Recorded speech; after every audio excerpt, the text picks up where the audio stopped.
আসসালামু আলাইকুম এভরিওয়ান, কেমন আছেন সবাই? আবার ওয়েলকাম করছি তারাস কিচেনে নতুন একটি রেসিপি নিয়ে। আজকে আপনাদেরকে করে দেখাবো ভাপা পিঠা। আর এই ভাপা পিঠা আমি তৈরি করছি গরমের দিনে। এখন যেহেতু বৃষ্টির কাল আসছে, সো ভাপা পিঠা খেতে কিন্তু খারাপ লাগবে না। তো চলুন শুরু করা যাক। আর এইখানে আমি নিয়েছি আতপ চাল। আর আতপ চালটা আমরা ভাঙি, যেটা আমরা সবসময় পিঠার জন্য ইউজ করি, সেই চালটাই।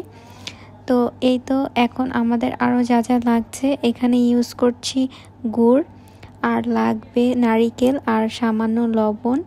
এর সাথে আমি এখানে ইউজ করছি দুধ। আপনারা চাইলে দুধের মধ্যে এখানে পানিও ইউজ করতে পারবেন। দুধটা দেওয়ার ফলে টেস্টটা একটু বেটার আসবে, তার জন্য। এখন একটা প্যানে সব চালের গুঁড়া নিয়েছি, আর এর মধ্যে সামান্য লবণ দিয়ে ভালোভাবে মেখে নিতে হবে। আর এই প্রসেসটাই আপনারা যদি ফলো করেন, তাহলে চালের গুঁড়াটা একদম পারফেক্ট মাখানো হবে, আর ভাপা পিঠাটা ভেঙে যাবে না।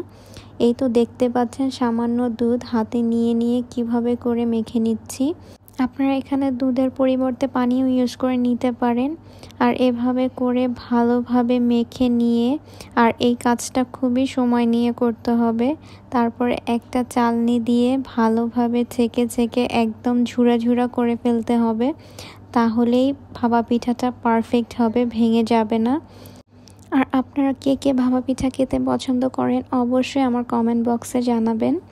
আর এই তো এখন তৈরি হয়ে গেছে চালের গুঁড়াটা।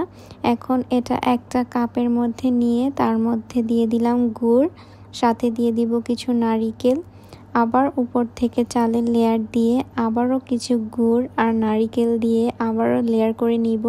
এটা আপনারা আপনাদের পছন্দ মতন করে নিতে পারেন। কেউ যদি মোটা খেতে চান, একটু মোটা করে বানিয়ে নিতে পারেন। কেউ পাতলা খেতে চাইলে একটু পাতলা করে বানিয়ে নিলেই তৈরি হয়ে যাবে মজাদার ভাপা পিঠা। তো এই তো সবগুলো লেয়ার দেওয়া শেষ। এখন ভালোভাবে চেপে কর্নারগুলো আটকিয়ে দিচ্ছি, যাতে একদম পারফেক্টভাবে পিঠাটা তৈরি হয়। এখন চুলায় একটি এরকম ছিদ্রযুক্ত প্যান বসিয়ে তার মধ্যে দিয়ে নিলাম হচ্ছে পানি। আর পানিটা যখন এরকম বলক এসে যাবে, তখন এভাবে করে পিঠাটা দিয়ে দিতে হবে। আর এই যে কাপড়টা দেখতে পাচ্ছেন, কাপড়টা অবশ্যই ভিজিয়ে নিতে হবে, শুকনা বা ড্রাই থাকা যাবে না, তাহলে পিঠাটা ভেঙে যাবে। আর এই তো খুবই সুন্দরভাবে পিঠাটা তৈরি হয়ে গেছে।